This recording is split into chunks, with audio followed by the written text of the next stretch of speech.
Já, komið sæl, ég heiti Inga Björk og ég ekki að vinna á Alþingi eins og sænsfélag vinnur hér. Ég formað framkvæmdastjórnar Samfylkingarinnar og baráttukona fyrir réttindi fatlaðs fólks og það forvitandi öðruvísi við þeim hópi sem ég tilheyri. Við erum í miklu viðkvæmari stöðu, þetta ekki bara orð fyrir okkur vegna þess að þessi tvöfalda jaðarsetning að vera fatluð kona gerir það verkum að líf og limir eru í raun og veru í hættu þegar alþingismenn leyfa sér að tala svona. Það ekkert flóknara en svo.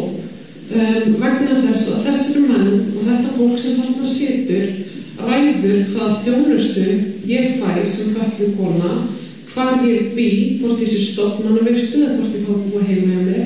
Þeir ráða lífverðnum mínum, þannig að hvort ég til lífs og skeiðar í hverju mánuði undir mönnum komið sem líka fötluðu fólki við skepnur. Og mælti það að þetta ekki bara orð. Og þessi orðræða fatlað fólk ekki nýja nálinni fyrir okkur og Freyja Haralds eina af mínum kærustu vinkonum og við erum alveg vanar þessu. Ég þurfa að skemma partí þess að vera að tala svona Freyju Haralds af mínum ættingjum, af mínum vinum, af mínu samstarfsfólki. Og það góða við það kemur upp yfirborðið að við erum loksins að fá uppreist ærum út af því að samfélagið í fyrsta skipti að taka undir það að það ekki eðlilegt að tala svona fatlað fólk.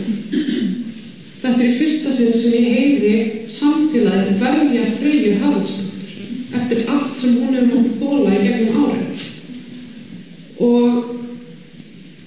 Og til þess að þessi viðburður á Klaustri verði ekki neikvæður til þess að hann hafi ekki neikvæðar afleiðingar fyrir réttindavörðuna, þá má þetta ekki fara svo að þetta hafi ekki afleiðingar fyrir þetta fólk sem sat með þetta borð og líkti fatlaðri stjórnmálakonu sem dirfist að hafa skoðanir á hvernig lífi hennar háttað og lífi annars fatlaðs fólks háttað, að henni sé líkt við dýr og henni sé líkt við vegg og fötlun hennar gerðveiknin að aðlátusefni og þau geta alveg að koma einhver eftir á skýringur með þess eitthvað húmor eitthvað. Þau samt, þetta greinilega ekki fyrsta skipti sem þau hafa hana að aðlátusefni og gera hana að umræðu sín og milli.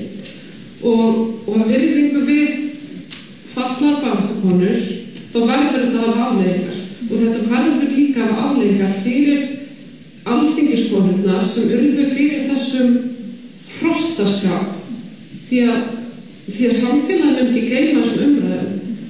Interneti gleymir ekki því sem var sagt þessar konur. Þær mun ekki fá að gleyma þessu. Þó að okkur hérna finnist þetta yfirgengilegt orðbragð, þá mun fólk gera grín að þessu, það mun hafa þessu ummæli eftir, tala að þessi sé nú kræfi karlamálunum og þessi sé nú svo vitlaus og út af því að þetta 10% alþingismanna sem leyfir sér að tala svona, getum þau ekki gert ráð fyrir að sé það byrja það sama á meðal íbúa þessa lands. Já.